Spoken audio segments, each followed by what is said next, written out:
আমি একজন নারীকে চিনি, বিয়ের পর কোনোদিন নিজের ইচ্ছায় বাবার বাড়ি যাননি। স্বামীর অনুমতি ক্রমে খুব অল্প সময় উনি বাবার বাড়ি যেতেন, যেটা ছিল সর্বোচ্চ 3 থেকে 4 দিন। কখনো কারোর কাছে উনি সেটা প্রকাশ করেননি। স্বামীর কথার অবাধ্যতা হবে জন্য উনি স্বামীর কাছে কখনো দ্বিতীয়বার জিজ্ঞেসই করেননি আমি বেশি থাকতে পারবো কিনা। একটা সময় নারী তার জীবনে অভ্যস্ত হয়ে গেলেন এবং ধীরে ধীরে বাবার বাড়ির প্রতি তার যাওয়া কমতে থাকলো। একটা সময় ওই নারী বাবার বাড়ি যাওয়াই কমিয়ে দিলেন। স্বামীর সংসার আর সন্তানদের সময় দিতে গিয়ে পরবর্তীতে আর বাবার বাড়ি যাওয়ার প্রতি ওনার আর ওইরকম আগ্রহ তৈরি হয়নি।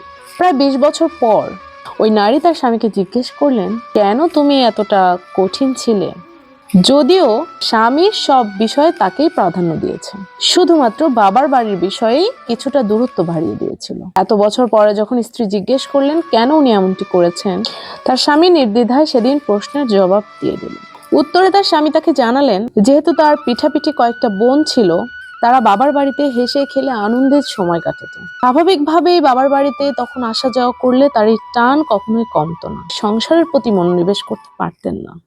সাময়িক সময়ের কিছুটা দূরত্ব বাড়িয়ে সেই সময়টাতে তার স্বামী চেষ্টা করেছে নিজের সংসারের প্রতি তার টান তৈরি করতে, এবং আনুষঙ্গিক সব বিষয়ে তাকে সাহায্য করেছে, শুধুমাত্র একটি বিষয় ছাড়া।